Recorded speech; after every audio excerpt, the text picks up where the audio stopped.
So, in the news right now, there's a lot of stories about corruption in Brazil. Oh, yeah. And your film certainly seems to touch upon that with the sort of theme of nepotism in families. I'm wondering how much of the contemporary situation you wanted to channel through this story of the apartment. It's a little hard to answer the question the way you put it, because not the current political situation, because it was impossible to predict even a year ago. If somebody told me that what's going on now in Brazil would happen, I would say no. Our democracy is better than that.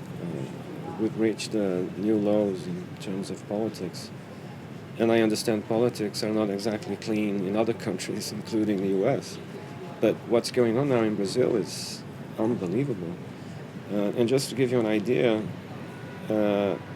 I'm here in Cannes, right, with a lot of friends who made the film with me. We've been having a great time. But the film has hit very strong, well, in the international press, of course, but particularly in the Brazilian press. And right now, as from last night and until this moment, there's a trending topic in Brazil, which is the right wing people. They are organizing themselves to boycott Aquarius, which is absolutely insane. I mean, it's so. I think it only shows how far away from democracy they are. You know, the idea that a film. I don't think the film is even. I don't think the film is particularly about what's going on now, but the shoe fits. No, the glove fits. What's the word? If the shoe fits. Yeah, they seem to have understood like some kind of artistic portrait of what's going on now. So there is a huge backlash for a film that no one has seen, and I don't think these people would even watch the film in the first place. So it seems to have touched a nerve politically, although it's almost too early to tell. But at the same time, it's been 2 days and all of that is going on. So it's crazy. And why did you decide to start the film specifically in this prologue in the 80s? I think it's a mixture of the desire to play with cinema toys and have the pleasure of reenacting a moment from my childhood, because I was 11 at that time, so I remember those family celebrations, down to T-shirts and beer cans. That's one thing. And the other thing is, I think it's a little bit of evidence that I make very, in a certain way, very old-fashioned narratives. Because one thing is, you introduce a character and she's 65, you look at her and you say she's about 60, 65. The other thing is, show a segment from her past.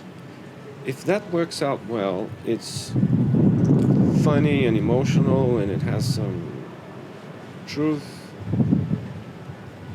And if it works, it's going to have an impact on the rest of the film. So that was I think those were, after so many interviews, now I can tell you that those two elements, I think, is what, because when somebody asked me 2 days ago, I wasn't really sure why I had done the segment.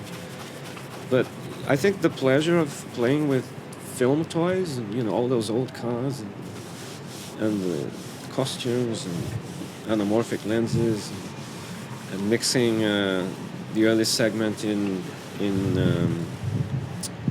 stereo and not 5.1, just keeping it on the screen, and of course handling the narrative with a very kind of emotional moment. I mean, nothing really spectacular happened in that evening in the film. Nobody caught fire, nobody was killed, but something emotional happened and that she still remembers. I think that's why. For me too, also, once you learn what follows it, it keeps the film open in a way, like a movie set predominantly set in about an apartment could feel hermetic. Yes. And so that scene and a couple of your other, the way you lay a flashback here or a flashback there, Yeah. Keeps the film porous in a way. Yeah, it's like you never. Anything can happen. Well, not anything, but things can happen that you're not really expecting, like flashbacks. And the flash forward to the present also. And the introduction of the wood chest, which is my own private monolith from 2001. I'm glad you bring up this topic of cinematic toys because, Neighboring Sounds, one of the reasons that it's so striking is because of your play with image form, decoupage, and sound. Yeah. And I think sort of superficially, laying aside those flashbacks and flash forwards, this film seems more conventional, or at least the very character-driven, single character, almost a melodrama, except that you're shooting it in scope and you're cutting the space quite radically and so on. So I'm wondering how you approach this meeting point between rigorous form and character-driven drama. That's an interesting question because one thing I can't stand as a cinephile, as an observer of films and somebody who watches films. Let's say you have a film that is about social realism, all right, and then you have the kitchen and dirty dishes in the sink, and then you have this woman or a man without any makeup, and then the camera is handheld, and it's like up the guy's nose, and his ear is out of focus, and the nose is in focus, and I don't think it's interesting. The interesting thing is social realism, but shot like De Palma and Vilmos Zsigmond, because then you have a balance. It's almost like having Sonia in this film, because in Neighboring Sounds, everybody was kind of unknown, and it works. But in this one, it's like you have Sonia Braga, who has a very strong screen persona, and then you have a film that is very mundane, it's very kind of realistic in a way. And then, in order to make the link between both, the treatment is a little movie, it's like the kind of film that you see in the cinema, or maybe that you used to see when I was a very young cinephile. I grew up, watching the wonderful American films from the 70s, Cimino and Spielberg and Sidney Lumet, all those films from the past that were commercial films back then. And they had a certain style which was connected to technique and camera and lenses and film stock. And they have a certain, but not only that, they had the ethic. The ethics of those films was very good. Like women had sex lives. The film seemed to be keyed for adults, not for 13-year-olds. And all that stuff is something, I love all that stuff. And I think a lot about that when I make a film.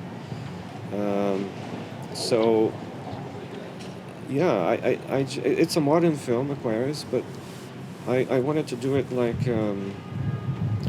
it's a film with the ethics and the language of maybe 45 years ago, or 40 years ago. Even, split diopters and things like that, which for some reason are not really used anymore, or very, very limited use. Or ever, like if it's not De Palma. Tarantino has used. True. I've never seen a diagonal split diopter though. That was amazing. Yeah. That's true. That was very cool. Can I have one more? Or are we? Just the last one. Okay. That was the last one? Yeah. Or? No. Oh, one more? Oh, okay.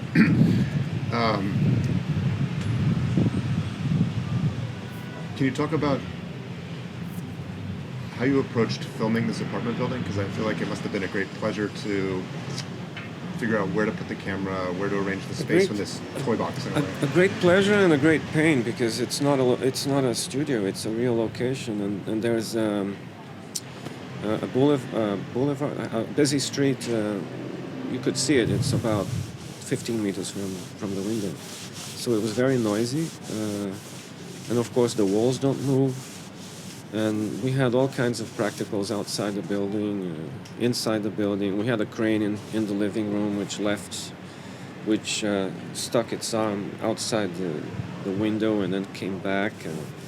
It was fun, but it was a lot of work, a lot of cables and lights, and because it's not a studio, and it poses a lot of logistic problems. On top of that, it's a living building. There are people living there, so people were very nice and very patient, except for one tenant, and you have to deal with all those things. But I love. My main idea was to shoot the apartment in such a way that you yourself could be able to describe it to a friend. You go in, and then there is the living room, and then on the side there's a piano, and then her room is. Because sometimes I see films which take place in houses and apartments. I wouldn't be able to sketch out the. Show me the place, because it's usually kind of like here. I just saw a movie in competition that had that exact problem. Oh, really? But that is one of the reasons I love your film. I can walk in that apartment in my head. Yeah, that was. I told my friends, photographers, we should be able to shoot this, and people would find themselves if they came, at night to visit the set. Yeah, I'm happy with the reception. It's been pretty strong. Good. Okay. And very emotional. It's a crazy moment in Brazil right now. Thank you. Sorry we can't talk more, but appreciate you sharing with us now. All right, it was a pleasure, really. Likewise, thank you.